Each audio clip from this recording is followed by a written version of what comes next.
Password root user का भाई, root देना है।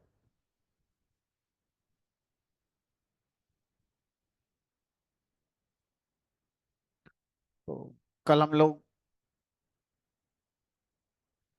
जिस डेटाबेस पे काम कर रहे थे उस डेटाबेस में स्विच हो जाएंगे।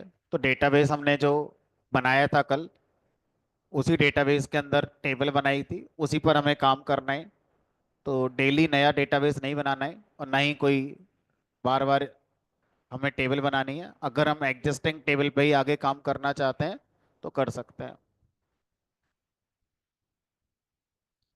यूज़ उस डेटाबेस का नाम जिस डेटाबेस के अंदर हम लोग काम करना चाहते हैं। तो हमने अपने बैच के अकॉर्डिंग 6:30 PM नाम से बनाया था। उसके बाद सेमी कॉलन। तो ये यूज़ कमांड हो गई। कोई भी कमांड सेमी कॉलन से आपको एंड करनी होती है। डेटाबेस आपका चेंज हो गया। अब कल हमने टेबल क्रिएट करने की कमांड सीखी थी। टेबल में रिकॉर्ड्स को इंसर्ट कैसे किया जाता है उसकी कमांड सीखी थी। फिर टेबल से डेटा को अगर मुझे सेलेक्ट करके देखना हो तो सेलेक्ट करके कैसे देखा जाता है वो कमांड हमने देखी थी। तो एक बार कल जो टेबल में डेटा हमने इंसर्ट किया था उसको हम सेलेक्ट करते हैं विद ऑल कॉलम्स। तो जब किसी भी टेबल के डेटा को ऑल कॉलम्स के साथ सेलेक्ट करते हैं तो स्टार सिंबल का हम यूज़ कर लेते हैं। Star symbol represents all the columns in same order, जैसा कि टेबल के अंदर आपने बनाए थे। उसके बाद फ्रॉम, टेबल का नाम जिस टेबल के आप रिकॉर्ड्स को देखना चाहते हैं। और हमारी टेबल का नाम हमने रखा था स्टूडेंट्स। ये कुछ हमारे पास।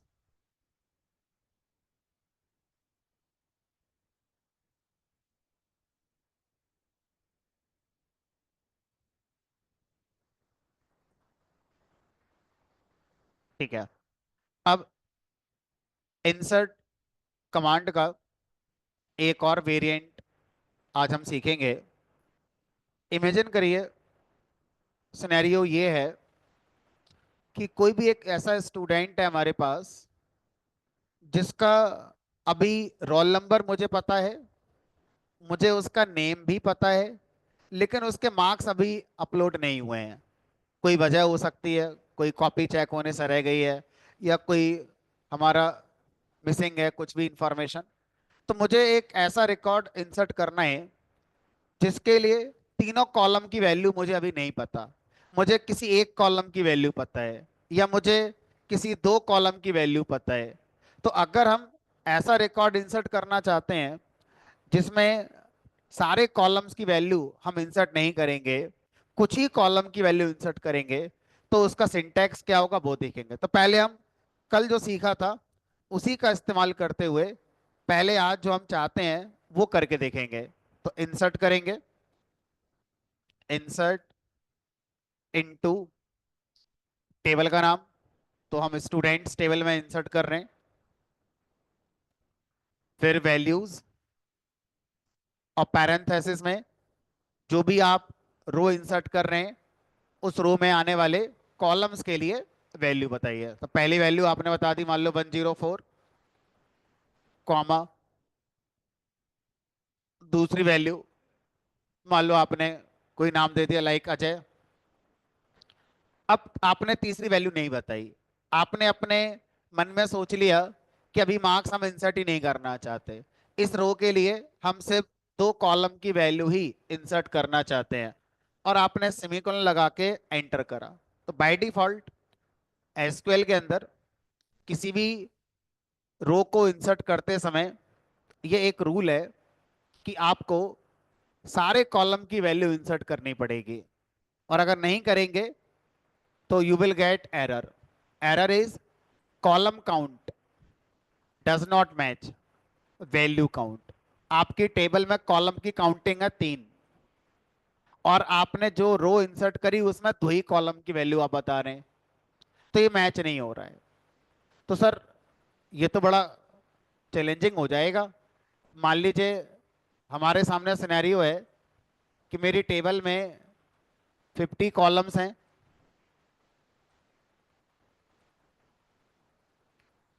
अब 50 कॉलम्स की वैल्यू अगर मैं इंसर्ट नहीं करना चाहता, हो सकता है कोई कॉलम ऐसा है, first name, middle name, last name. अब किसी का फर्स्ट नेम तो है, लास्ट नेम है, बट मिडिल नेम नहीं है। अब हो सकता है यहाँ पर और बहुत कुछ ऐसे फैक्टर हों जो अभी अभी नहीं पता। तो अब कुल मिलाकर अगर मेरी टेबल में 50 कॉलम्स हैं और मैं चाहता हूं कि सिर्फ हमारा 20 कॉलम्स में वैल्यू इस रो के लिए हम इंसर्ट करेंगे, बाकी कॉलम के लिए नहीं करना चाहते, तो फिर ये सिंटैक्स तो नहीं चलेगा जो कल हमने सीखा था इंसर्ट वाला। कल वाले सिंटैक्स में तो सारे कॉलम्स की वैल्यू बतानी पड़ेगी। तो अब हम आज इसका एक और सिंटैक्स सीखने जा रहे हैं, इंसर्ट कमांड का। To insert values for certain columns, not for all columns. ठीक है, तो अब पहले लिख लेते हैं, पहले करके देख लेते हैं, फिर इसकी थ्योरी लिख लेंगे। तो यहां लिखेंगे इंसर्ट इनटू टेबल का नेम। अब टेबल के नेम के बाद आपको पैरेंथेसिस में उन कॉलम्स के नाम बताने होंगे जिनके लिए आप वैल्यू इंसर्ट करेंगे इस रिकॉर्ड के लिए जो इस इंसर्ट कमांड से रिकॉर्ड होने आया है। तो हम चाहते हैं रोल नंबर की वैल्यू इंसर्ट हो जाए, हम चाहते हैं नेम की वैल्यू इंसर्ट हो जाए, पैरेंथेसिस बंद कर दे, उसके बाद वैल्यूज। तो अब जब आप यहां पर अपनी वैल्यूज को इंसर्ट करेंगे, तो अब हमारा एसक्यूएल इंजन, अच्छा, यहां पर जो वैल्यूज आप लिखने वाले हैं उनकी काउंटिंग यहां पर जो कॉलम्स बताए गए हैं उनके साथ मैच करेगा।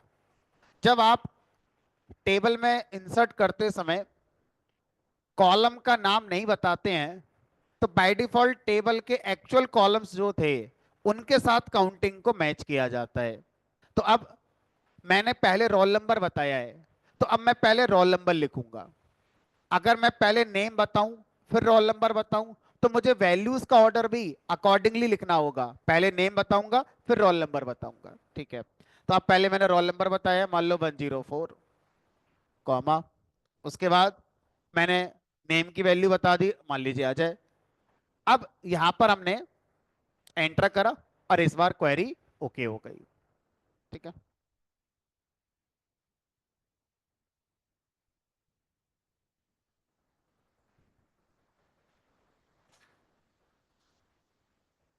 अब पॉइंट क्या आता है कि सर मान लीजिए आपने अभी जो रिकॉर्ड इंसर्ट करा इस कमांड का यूज करके,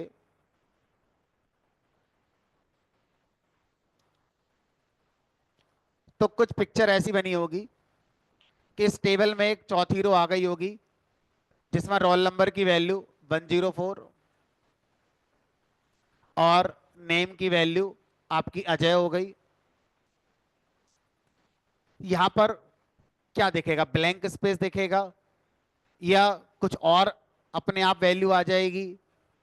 तो एसक्यूएल के अंदर क्या होता है, जब भी कोई कॉलम बनाया जाता है तो हर कॉलम के पास उसकी एक डिफॉल्ट वैल्यू होती है। डिफॉल्ट वैल्यू का मतलब होता है ऐसी वैल्यू जो कॉलम में जब एक्सप्लिसिटली ना बताई जाए तो अपनी तरफ से उस कॉलम में वो वैल्यू ऐड कर दी जाती है। डिफॉल्ट वैल्यू को मिसिंग वैल्यू के नाम से भी जानते हैं। मिसिंग वैल्यू, मिसिंग वैल्यू का मतलब हमने मिस करी है, इंसर्ट करते समय हमने उसको मिस करा है। तो मिसिंग वैल्यू या डिफॉल्ट वैल्यू को नल के साथ यहां पर रिप्रेजेंट किया जाता है। तो वैसे तो एसक्यूएल केस सेंसिटिव नहीं है, लेकिन जब आप नल को देखेंगे तो कैप्स में आपको नजर आएगा। ठीक है, तो अब मैं इसको अगर सेलेक्ट कमांड के थ्रू रन कराता हूं, सेलेक्ट स्टार फ्रॉम स्टूडेंट्स, यहां पर आ गया आपका नल।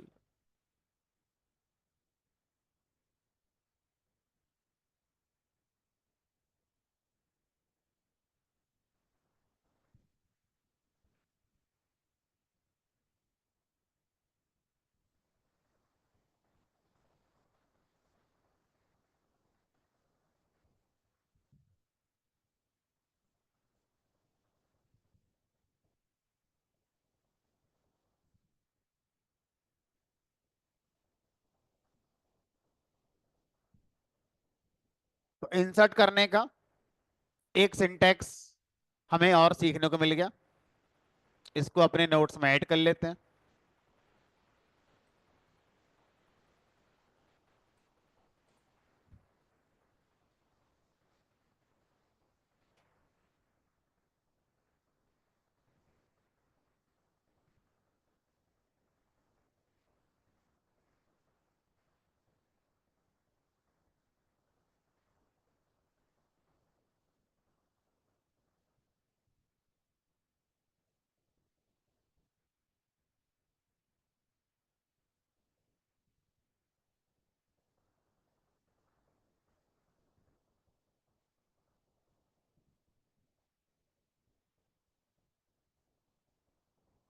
Insert into table name, table name के बाद पैरेंथेसिस में उन कॉलम्स के नेम स्पेसिफाई करने होंगे जिनके लिए आप वैल्यू स्पेसिफाई करना चाहते हैं, और जिनका नाम नहीं लिखोगे उनकी वैल्यू आपको अब यहाँ नहीं बतानी है और उनको मिसिंग माना जाएगा, और मिसिंग वैल्यू को नल से आपको आउटपुट में दिखाया जाता है।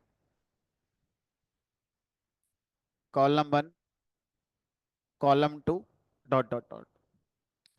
तो जितने भी कॉलम के नाम आप यहाँ लिखोगे उन्हीं के लिए ये वैल्यूज आपकी हो जाएंगी।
तो मिसिंग वैल्यू किसी भी कॉलम के लिए हमारा नल से रिप्रेजेंट होती है।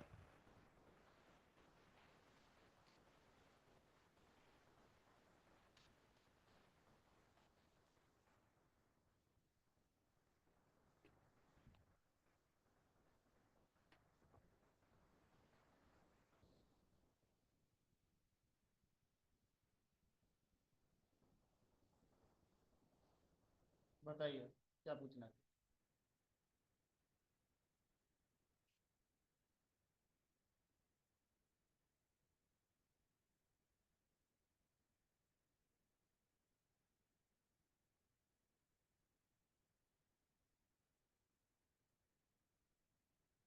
हाँ तो शायद किसी को एंड्रेस किया था किसी ने।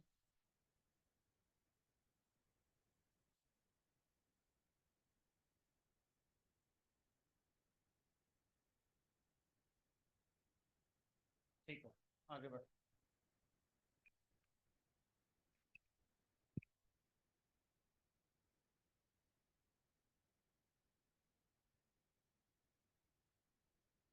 अब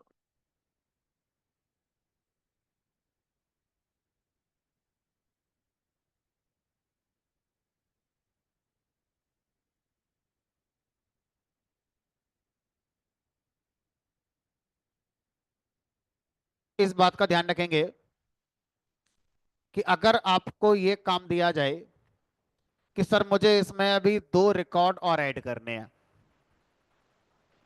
एक रिकॉर्ड मान लीजिए 105, चलो थोड़ा सा कुछ डिफरेंट करके दिखाते हैं। एक रिकॉर्ड कर दिया मैंने 109 और नाम कर दिया इसका विजय, और इसके मार्क्स मान लीजिए कर दिए 52.6। एक और स्टूडेंट जिसका रिकॉर्ड मुझे ऐड करना है, मान लो वो है 105, और मान लो इसका नाम कर दिया करण, और इसके मार्क्स मिसिंग है। तो मुझे दो रिकॉर्ड एक साथ इंसर्ट करने हैं, लेकिन जो रिकॉर्ड इंसर्ट करने हैं उनकी कंडीशंस ये हैं कि एक रिकॉर्ड में तीनों वैल्यू इंसर्ट करनी है, एक रिकॉर्ड में दो वैल्यू इंसर्ट करनी है। अब अगर मैं आपसे कहूं कि मैं एक साथ दो रिकॉर्ड इंसर्ट करना जानता हूं, कल मैंने सिखाया था, इसको आप यहां देख भी सकते हैं। Syntax to insert multiple records, पहले ये, दूसरा ये। मैं चाहूंगा आप मुझे करके दिखाएं, करें और मुझे दिखाएं क्या इंसर्ट करना है। मैंने लिख दिया है, सिंटैक्स ऑलरेडी मैंने कल आपको बता दिया था, उस सिंटैक्स का इस्तेमाल करके मुझे करके दिखाएं, फिर देखते हैं कुछ नया सीखने को मिलेगा।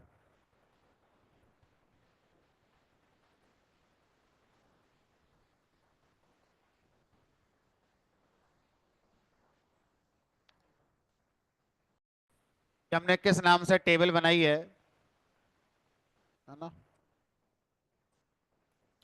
तो वैसे ऐसा होना नहीं चाहिए, कल ही की तो बात है, 22 घंटे निकले हैं अभी। फिर भी अगर आप भूल जाते हैं, शो टेबल्स नाम से कमांड है, शो टेबल्स कमांड का यूज करके आप अपने करंटली स्विच्ड डेटाबेस में कितने टेबल क्रिएट कर चुके हैं ऐसा देख सकते हैं। तो मैंने स्टूडेंट्स नाम से टेबल बना रखी है।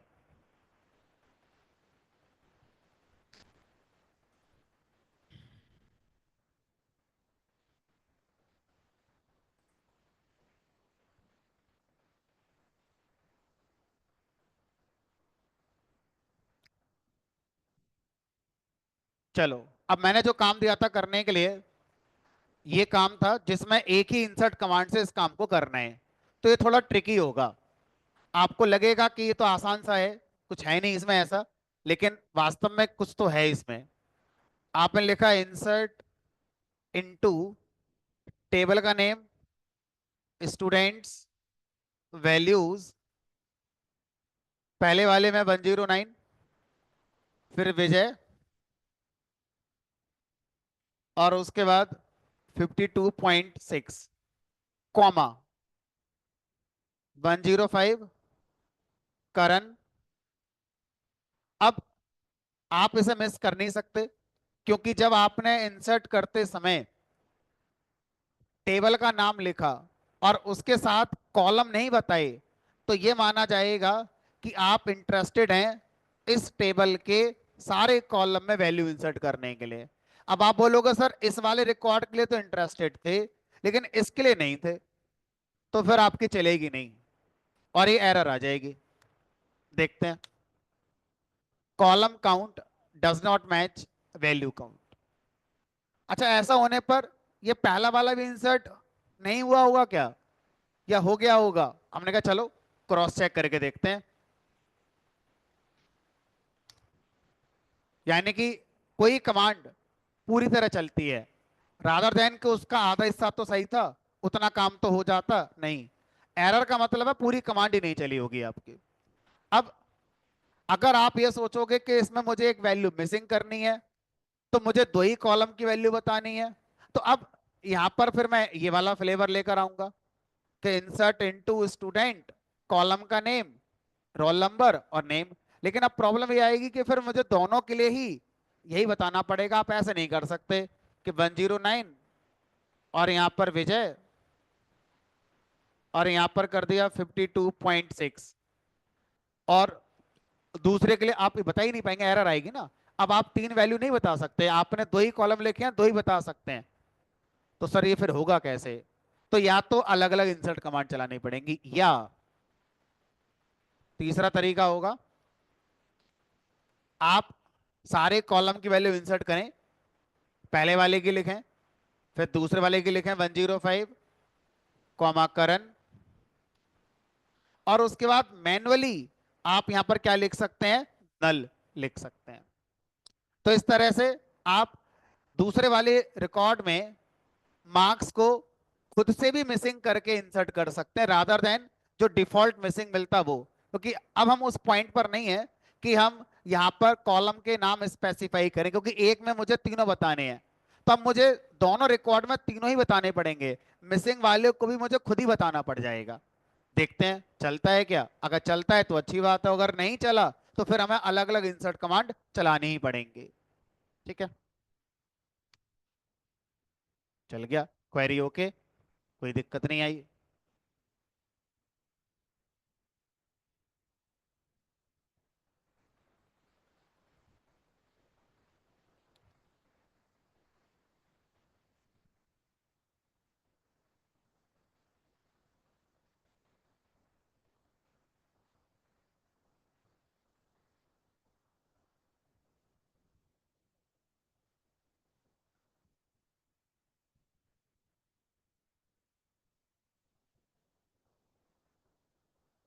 अब अगर मैं सेलेक्ट कमांड चलाऊंगा तो ये आपका इस तरह से आ जाएगा।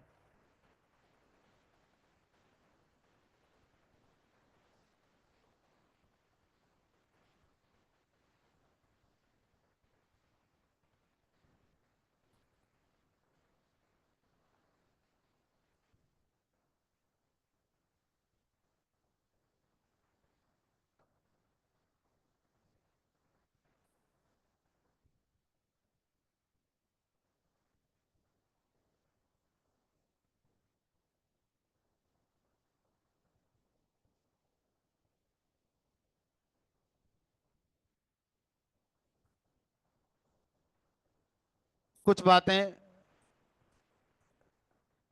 नॉट रिलेटेड टू एसक्यूएल, एक बार फिर से मैं रिपीट कर देता हूं।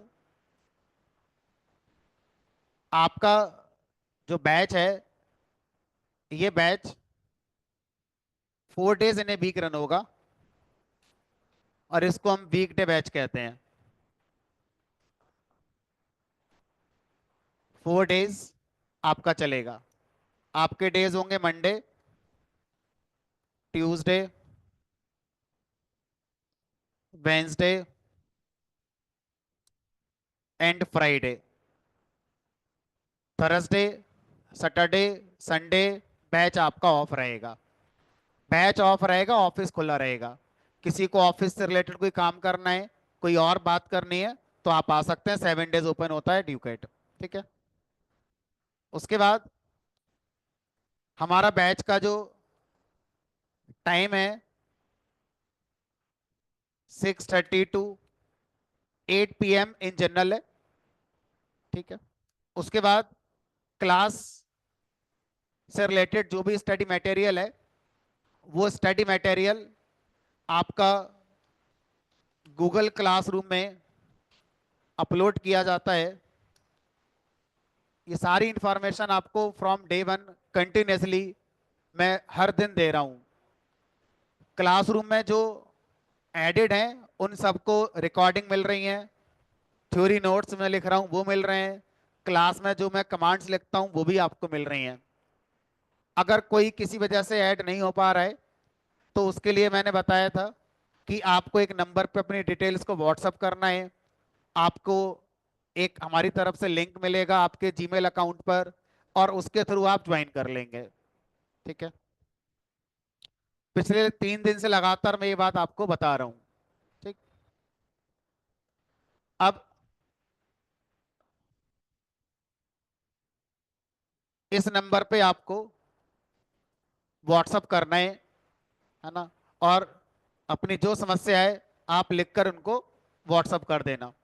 ठीक है।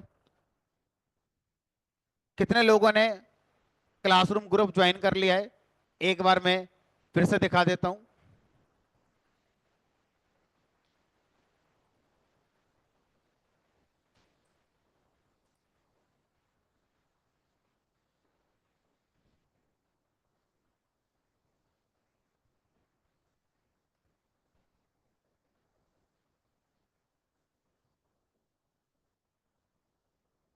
54 स्टूडेंट हैं जिन्होंने ज्वाइन कर लिया है।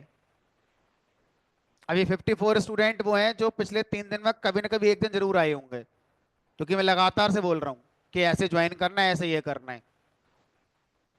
अब अभी भी इनमें से कुछ स्टूडेंट ऐसे हैं जैसे ये हैं, हमारी तरफ से इनको क्लासरूम ज्वाइन करने की रिक्वेस्ट जा चुकी है, इन्होंने अब ज्वाइन नहीं करा है,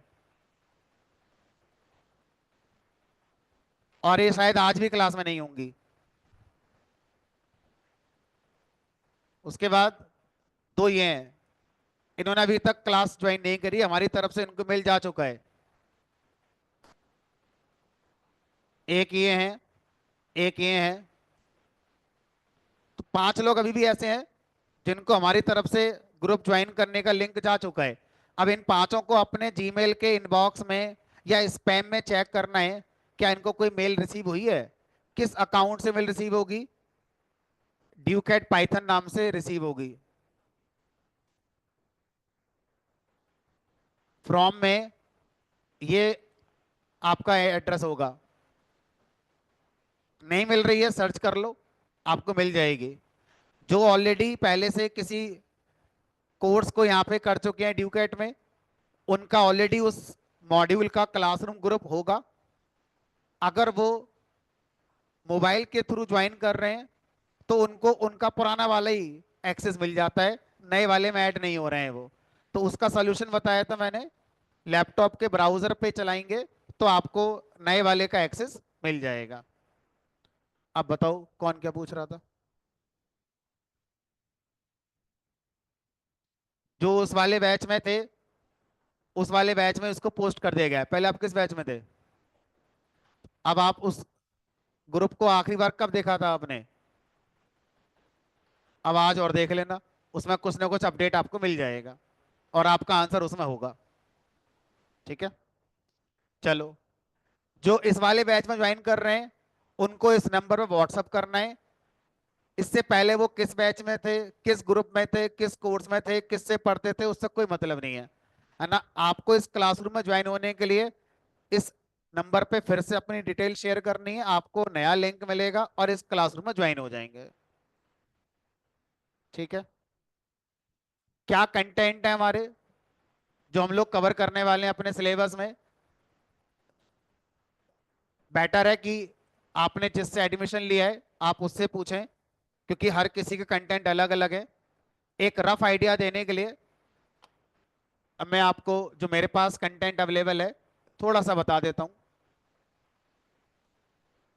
ये आपके एसक्यूएल कंटेंट होंगे। बेसिक हो गया आपका, कंस्ट्रेंट हो गए, ऑपरेटर हो गए, क्लॉजेस हो गई, ज्वाइंस हो गए, view, procedure, function, trigger, CSC file handle करना, ये सारी चीजें होंगी। बाकी आपको जो बताया गया होगा वो सब आपको पढ़ाया जाएगा। ठीक है, ठीक है।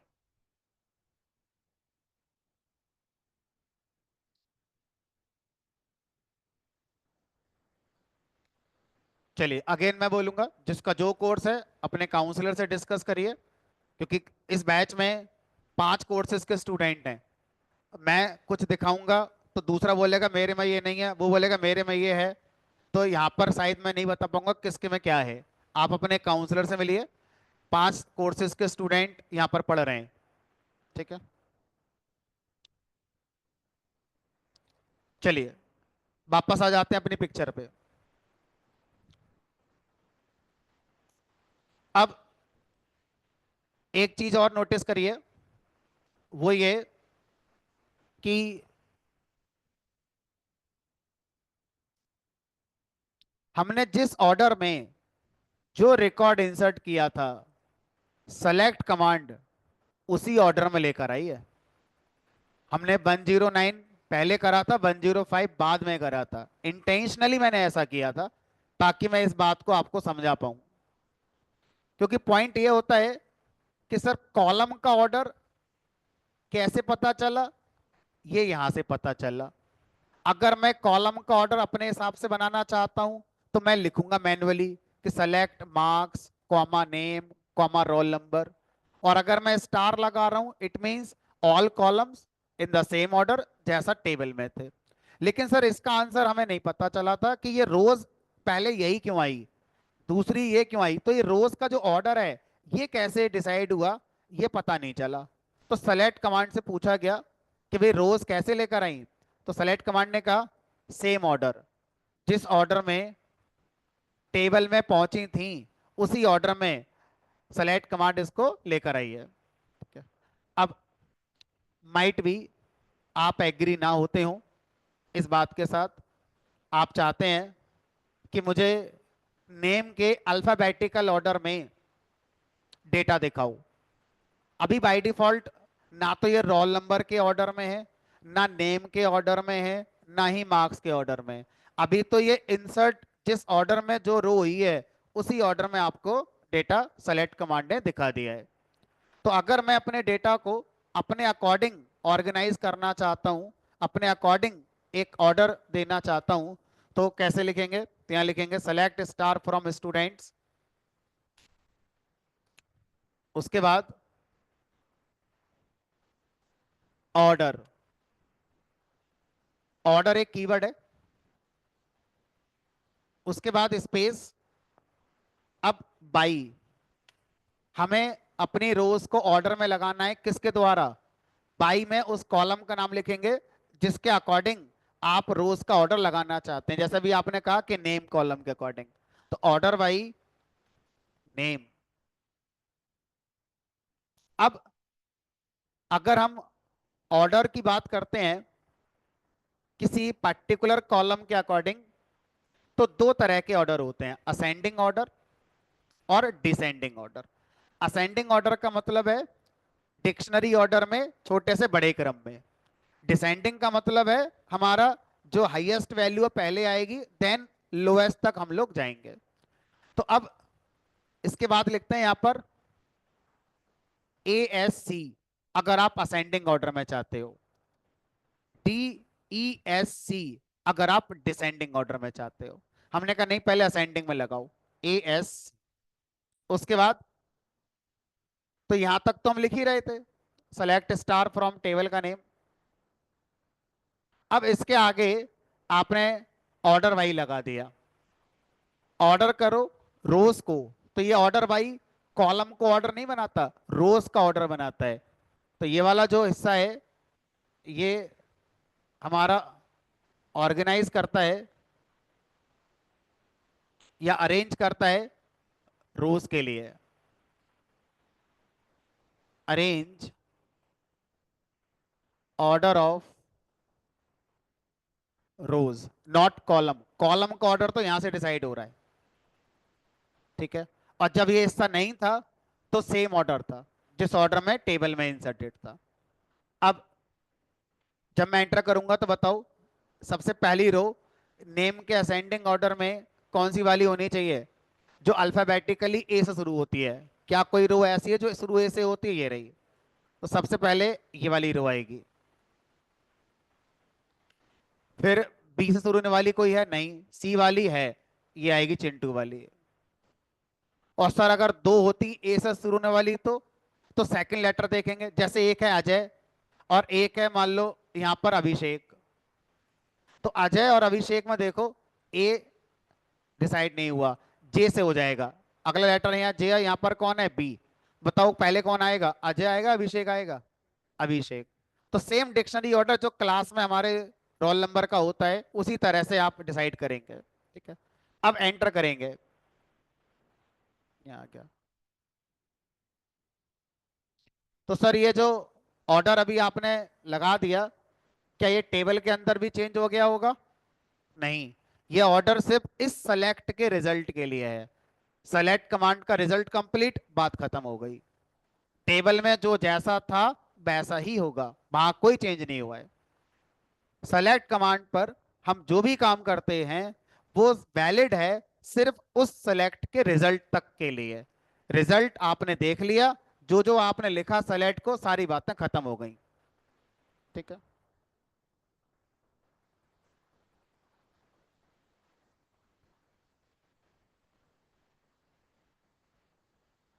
अब मान लीजिए आपसे कहा जाए कि यहां पे हम नेम के डिसेंडिंग ऑर्डर में जाना चाहते हैं, तो मैंने यहां पे क्या कर दिया, DESC। तो पहले विजय वाला डेटा आ गया, फिर and so on so on. और सर अगर हम असेंडिंग डिसेंडिंग ना बताएं तो ये एरर, हमने कहा नहीं। तो बाय डिफॉल्ट ऑर्डर बाई में असेंडिंग को कंसीडर कर लिया जाता है। अगर आप असेंडिंग डिसेंडिंग ना बताएं, सिर्फ ऑर्डर बाई कॉलम लिखकर कंप्लीट कर दें अपनी कमांड, तो by default ascending order consider कर लिया जाता है। अब देखो ये जो कॉलम है नेम, ये एकदम परफेक्ट कॉलम है, इसमें कोई मिसिंग वैल्यू वाला पॉइंट था नहीं आपका। लेकिन सर अगर मैं ऑर्डर बाई को किसी ऐसे कॉलम पे अप्लाई करूं जिसमें मिसिंग वैल्यू पड़ी हो, तो मिसिंग वैल्यू का ऑर्डर कैसे डिसाइड होगा? तो एग्जाम्पल के तौर पर मार्क्स, अगर हम ये डेटा एक यूनिवर्सिटी के लिए मेंटेन कर रहे हैं, तो यूनिवर्सिटी के जो डिसीजन मेकर्स हैं वो हमारे स्टूडेंट की डिटेल को ना तो उनके रोल नंबर से देखना चाहेंगे, ना उनके नाम के अल्फाबेटिकल ऑर्डर में देखना चाहेंगे। वो देखना चाहेंगे हाईएस्ट मार्क्स के अकॉर्डिंग। जिसके हाईएस्ट मार्क्स ज्यादा हैं वो पहले, उसके बाद दूसरा नंबर, फिर तीसरा नंबर।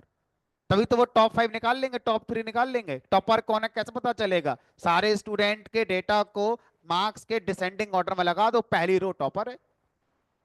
चलो, तो अब हमने यहां पे लगा दिया ऑर्डर वाई में मार्क्स और डिसेंडिंग।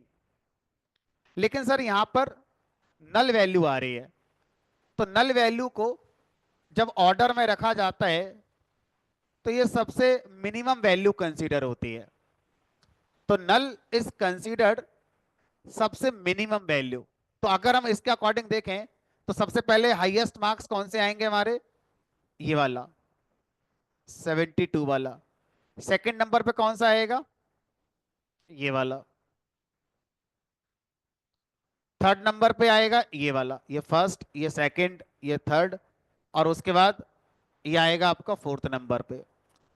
अब यहां पे आपका टाई हो गया क्योंकि दोनों नल है यहां पर। अब पांचवें नंबर पे कौन सा वाला रिकॉर्ड आएगा? इस वाले का आएगा या इस वाले का आएगा? तो अब अगर आपका ऑर्डर में टाई हो जाता है, जैसे यहां पे टाई हो गया, या किसी वैल्यू में भी टाई हो जाता, तो बाय डिफॉल्ट अब एसक्यूएल क्या करेगा? इनमें जो पहले रिकॉर्ड इंसर्ट हुआ था उसको दिखा देगा। अब बताओ इन दोनों में पहले कौन इंसर्ट हुआ होगा? 104 वाला। तो ये पहले आएगा, उसके बाद फिर ये वाला आएगा। ठीक है, चलो देखते हैं। ये देखो, ठीक है।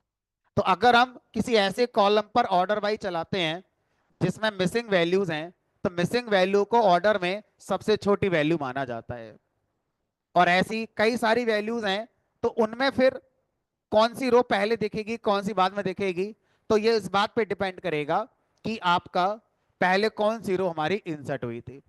इवन ये जो आंसर है ये कई फैक्टर पे डिपेंड करता है। अभी हमने जितना पढ़ा है उसके अकॉर्डिंग आंसर है जो पहले इंसर्ट हुई वो, लेकिन ये आंसर समय के साथ बदल जाएगा। तो अभी के लिए आंसर ये सही है, और थोड़ी आगे की क्लासेस में आंसर इसका बदल जाएगा। चलो, अब हम ये चाहते हैं कि अगर हमारा जो ऑर्डर लगा हुआ है, टाई का केस हो गया, तो टाई के केस में हम सेकंड ऑर्डर देना चाहते हैं कि भाई फिर नेम के हमारे असेंडिंग ऑर्डर में या नेम के डिसेंडिंग ऑर्डर में दिखाओ। तो कैसे हम दिखाएंगे? तो यहां लिखेंगे ऑर्डर बाई मार्क्स डिसेंडिंग, उसके बाद फिर यहां लिखेंगे दूसरे कॉलम का नाम, क्या रहा है दूसरे कॉलम का हमारा नेम, और उसका भी क्या कर दो? डिसेंडिंग। तो अब देखो पहले कौन आ गया, इसलिए करण वाला, क्योंकि मैंने क्या करा, फर्स्ट प्रियोरिटी ये वाला हो गया,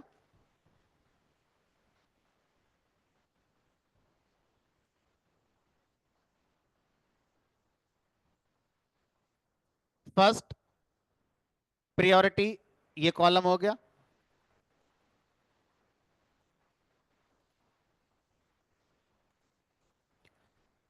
अगर इससे डिसाइड नहीं हुआ, कहीं भी टाई हो रहा है, देन सेकंड प्रायोरिटी ये कॉलम हो गया। हर ऑर्डर के अपने अपने असेंडिंग डिसेंडिंग होंगे। अब अगर सर मान लो यहां भी करण होता और यहां भी करण होता, तो ऑटोमेटिकली तीसरा रूल जो पहले आया है फिर वही दिखाएंगे अब। तो इस तरह से आप ऑर्डर बनाने के लिए क्या कर सकते हैं, इस काम को कर सकते हैं। बट जनरली अगर हम यूनिवर्सिटी के लिए ये कोड बना रहे होते तो यूनिवर्सिटी वाला क्या चाहता, अगर दो स्टूडेंट के मार्क्स सेम आए हैं तो पहले किसका दिखाओ, अल्फाबेटिकली जिसका नाम पहले आता है। तो अब अगर मैं वही कमांड लिखूं तो यहां पर मैं क्या करूंगा, यहां लिखूंगा नेम को असेंडिंग में रखना है, मार्क्स डिसेंडिंग, टाई होने पर अल्फाबेटिकली नाम जिसका पहले आए रो उसकी पहले दिखाओ। उसके अकॉर्डिंग ये हो गया। अब बाई चांस ये पहले भी इंसर्ट हुआ था, बट हमारा जो कमांड है उसके अकॉर्डिंग अब जो रिजल्ट है वो ये है।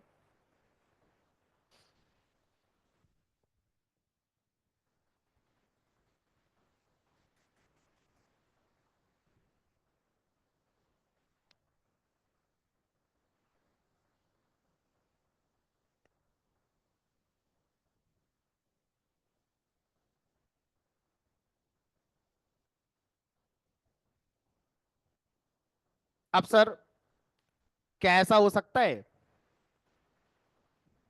किसी के मार्क्स 0 हैं, मतलब बंदा आया, कॉपी, अपना नाम भरा, बॉल रोल नंबर भरा और खाली छोड़कर आ गया, 0 नंबर। सारे सब्जेक्ट में ऐसे ही करा उसने, तो मिसिंग नहीं है, पता है कि 0 नंबर आए हैं उसके। तो अगर मैं एक नया रिकॉर्ड इंसर्ट करूं जिसमें हमारे किसी स्टूडेंट के 0 नंबर आए हैं, इंसर्ट इनटू टेबल का नेम, वैल्यूज, और मान लो ये कर दिया मैंने 106 कॉमा संजय कॉमा 0, 0 नंबर आए हैं।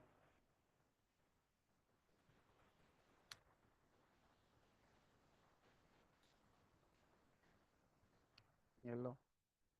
अब सर अगर मैं अब मार्क्स कॉलम पर ऑर्डर वाइज चलाऊंगा तो नल और 0 में कौन बड़ा है कौन छोटा है, 0 बड़ा है या नल बड़ा है, चलो देखते हैं। तो मैं पर्टिकुलर कोड चला देता हूं जिसको हमें आंसर में अपना चाहिए, ऑर्डर बाई मार्क्स डिसेंडिंग, पता चल जाएगा 0 नल से छोटा है कि बड़ा है। नल सबसे छोटा होगा। अब मुझे आप करके दिखाना, मैं करके नहीं दिखाऊंगा। एक और वैल्यू इंसर्ट करो मार्क्स के अंदर और कर दो -5, और मुझे बताओ कि नल -5 से भी छोटा है क्या, 0 से तो छोटा है। करो और दिखाओ, मुझे करके बताओ।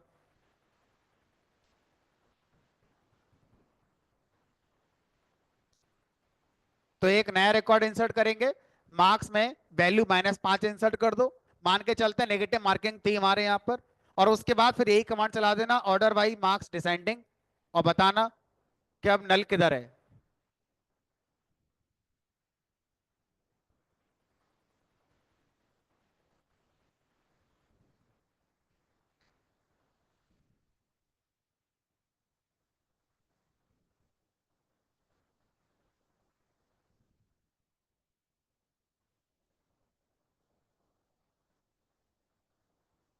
फाइन, डेट मीन्स हम क्या बोलेंगे, नल हमारा लोएस्ट वैल्यू है, इससे छोटा कुछ नहीं है। तो कोई भी गिवन वैल्यू का अपना ऑर्डर होगा मैथमेटिकली, ठीक है। नल वैल्यू का मैथमेटिकल कोई ऑर्डर नहीं है, नल को बाय डिफॉल्ट सबसे छोटी वैल्यू कंसीडर किया जाएगा अगर ऑर्डर में लगाते हो तो, ठीक है।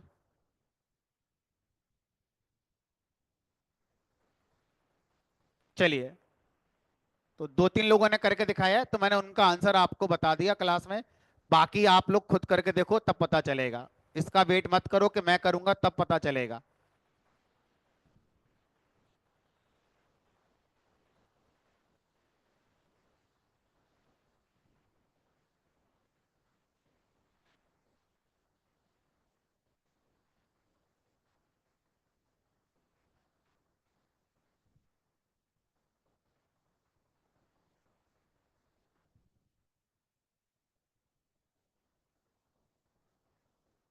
इस कमांड को दोबारा देख लेते हैं भाई, कहीं कुछ समस्या रह गई हो तो।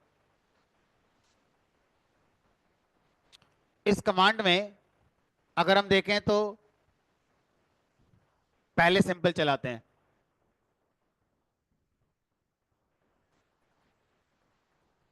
ये एक्चुअल टेबल है। अब मैं ये वाली कमांड चलाऊंगा, ठीक है। अब जब मैं ये वाली कमांड चलाऊंगा, सॉरी दिस वन,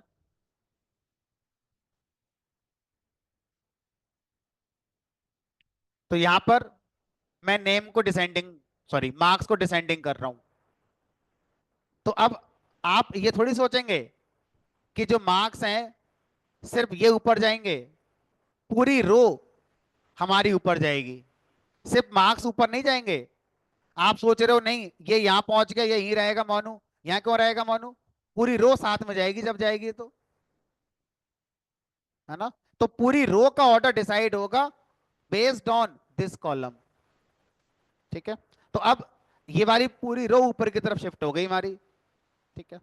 उसके बाद ये इसके नीचे आ जाएगा, है ना। उसके बाद ये वाली आएगी पूरी की पूरी रो, फिर ये वाली पूरी रो आएगी, फिर ये वाली रो आएगी, उसके बाद ये दोनों आ जाएंगी।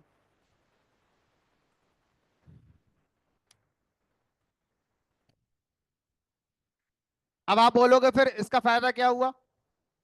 इसका फायदा तब है जब ये डिसाइड नहीं कर पाया, और अगर इसी ने डिसाइड कर लिया कि कौन सी रो पहले आएगी, तो उसके लिए इसकी कोई वैल्यू नहीं है अब। जैसे यहां पर डिसाइड हो गया ये अकेला है, और इस अकेली वैल्यू से डिसाइड हो गया कि यही सबसे पहले आएगा, तो अब सिर्फ यहां से ही आंसर मिल गया। इस रो का ऑर्डर लगाने के लिए नेम कॉलम की जरूरत ही नहीं पड़ी होगी। नेम सेकंड प्रायोरिटी पर यूज होगा। सेकंड प्रायोरिटी कब? जब फर्स्ट प्रायोरिटी कॉलम में टाई हो जाता है। टाई मतलब एक जैसा, दोनों वैल्यू एक जैसी हैं, तीन वैल्यू एक जैसी हैं, ठीक है। इस वाली के लिए सिर्फ इसी कॉलम से ही डिसीजन हो गया होगा, इसकी जरूरत ही नहीं पड़ी होगी, ठीक है। यहां पर भी कोई जरूरत नहीं, इस वाली रो के लिए जरूरत पड़ी कि यहां भी नल है और यहां भी नल है। अब इन दोनों में पहले रो कौन सी आएगी, अब इससे डिसाइड करेंगे कि भाई जिसका नाम सबसे पहले आता है वो। तो अब इस नल का नाम है अजय, इस नल का नाम है करण। अल्फाबेटिकली ए पहले आता है, इसलिए ये वाली रो पहले आ रही है, ठीक है। ऑर्डर बाई का कहानी समझ में आ गया हमारा, कि ऑर्डर बाई हमारा क्या होता है। तो अब एक जनरलाइज बात करते हैं कि जब हम select star from student, select command में टेबल के नाम तक लिख रहे हैं, यहां तक कहानी सही थी। जैसे ही मैंने इसके आगे कुछ भी लिखा, तो सेलेक्ट कमांड में टेबल के नेम के आगे अगर हम यहां कुछ लिख रहे हैं, तो हम क्या क्या लिख सकते हैं? Order by. और क्या लिख सकते हो इसके अलावा? लिमिट। और इसके अलावा क्या लिख सकते हो? वेयर। और क्या लिख सकते हो इसके अलावा? Group by. और क्या लिख सकते हो? हैविंग। और ओवर। तो सेलेक्ट कमांड जब हम एक्सटेंड करेंगे, तो एक्सटेंड करने के लिए सिर्फ ऑर्डर बाई अकेला नहीं है। ऑर्डर बाई जैसे एक, दो, तीन, चार, पांच, छह और हैं, और ये छह के छह अरेंजमेंट में काम आते हैं। कोई किसी तरह से अरेंज करेगा रोज को, कोई किसी तरह से अरेंज करेगा, सबका अपना अपना रूल होगा अरेंज करने का, डेटा को ऑर्गेनाइज करने का। ठीक है। तो वो चीजें हैं जो हम सेलेक्ट कमांड के बाद इस तरह से लिखते हैं। इन सब चीजों को एक हेडिंग में क्लॉजेस कहा जाता है। Order by clause, limit clause, where clause, group by clause, having clause, over clause. तो इंटरव्यू में पूछा जाएगा कि एसक्यूएल क्लॉजेस का पर्पस क्या होता है, तो आप बताएंगे एसक्यूएल क्लॉजेस का पर्पस होता है रोज को ऑर्गेनाइज करना। रोज को, कॉलम को नहीं, रोज को ऑर्गेनाइज करना। ऑर्गेनाइज का मतलब उनका ऑर्डर डिसाइड करना, उनको फिल्टर करना। मुझे सारी रोज नहीं देखनी है, मुझे बस वो रोज देखनी है जिनके फर्स्ट डिवीजन वाले मार्क्स आए हैं, सारी मुझे देखनी नहीं है, तो हम वेयर क्लॉज लगाएंगे। ठीक है। मुझे टॉप 3 देखनी है, लिमिट लगाएंगे। वन वर्ड, क्लॉजेस का काम होता है रोज को ऑर्गेनाइज करना।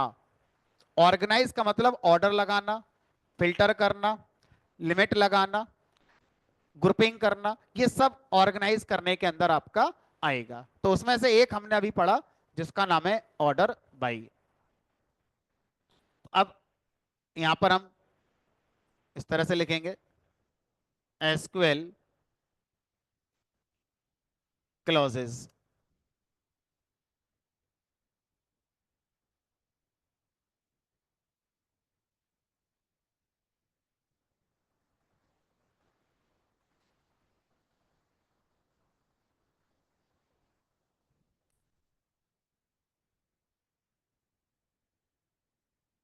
Control the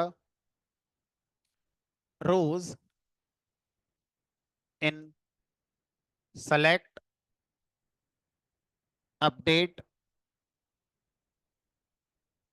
delete commands. आगे चल के पढ़ेंगे अभी अपडेट कमांड और डिलीट कमांड। और तो रोज को कंट्रोल करने के लिए जो चैप्टर होता है उसका नाम है SQL clauses.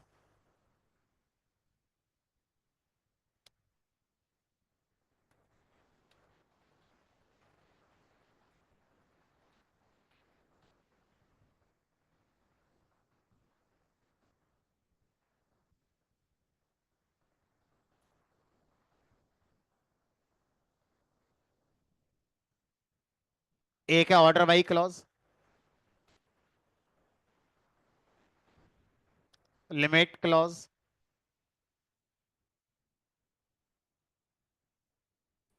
Where clause, having clause, group by clause, over clause.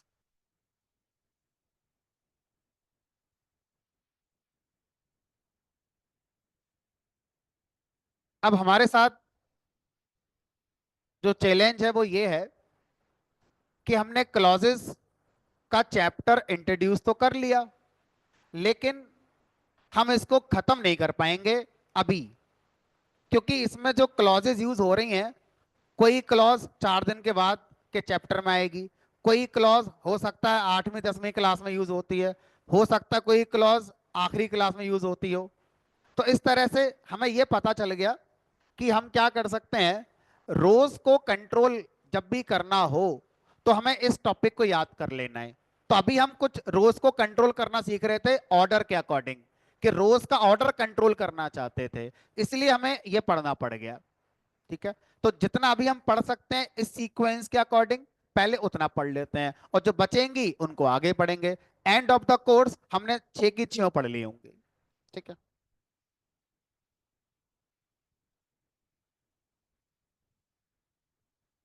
ध्यान ये रखना है, ऑर्डर बाई क्लॉज को बनाने के लिए दो अलग कीवर्ड का कॉम्बिनेशन होता है। ऑर्डर अलग कीवर्ड है, स्पेस बाई अलग कीवर्ड है।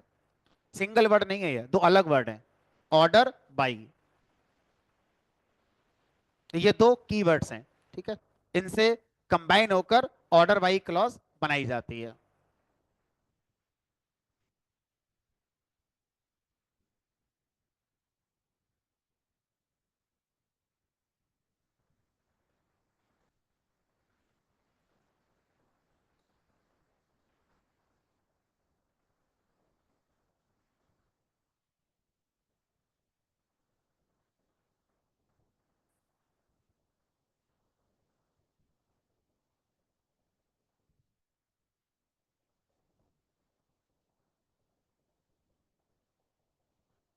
जिस कमांड को आप लिख रहे हैं उस कमांड में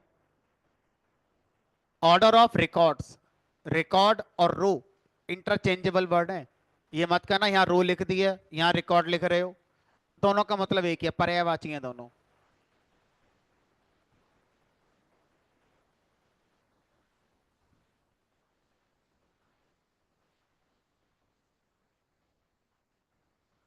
अब इसका सिंटेक्स,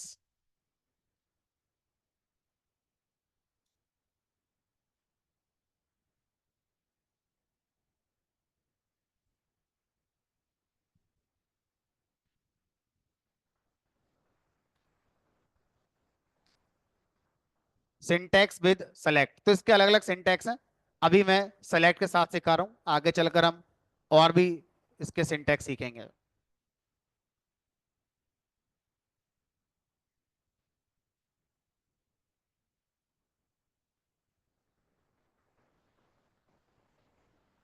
आप चाहे कॉलम स्टार वाला लगाओ चाहे मैनुअल लगाओ, उससे फर्क नहीं पड़ता।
जितनी बातें ऑर्डर वाई को लेकर मैंने समझाई, करके दिखाई, शॉर्ट में उनको लिखने की मैंने कोशिश करी है।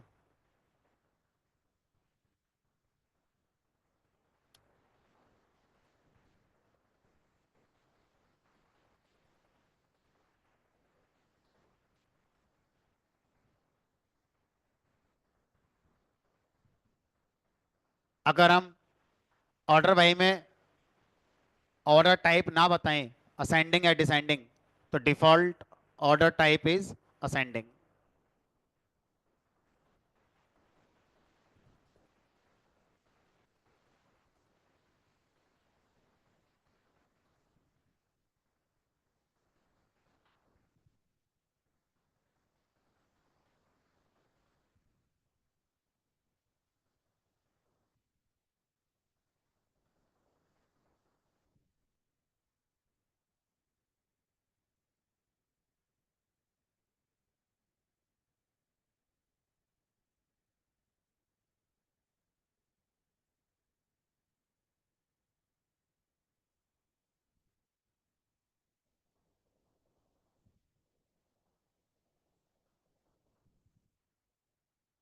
चलो, लगभग सारे पॉइंट मैंने कवर करें यहाँ पर।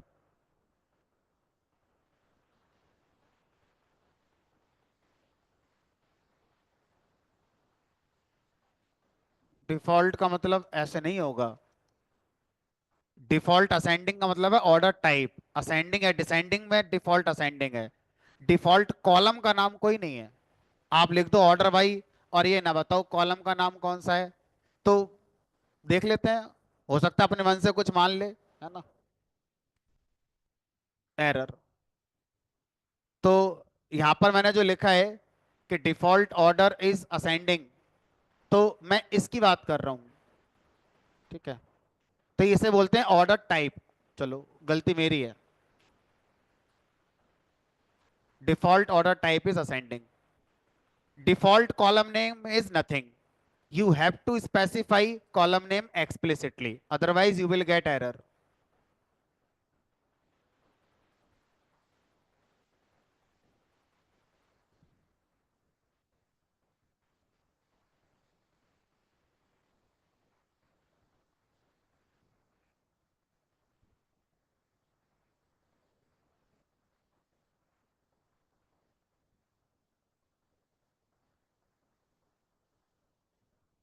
चलो, आज इतना ही रख पाएंगे, है ना, थोड़ा कुछ काम है। कल थर्सडे ऑफ रहेगा, कल क्लास नहीं होगी।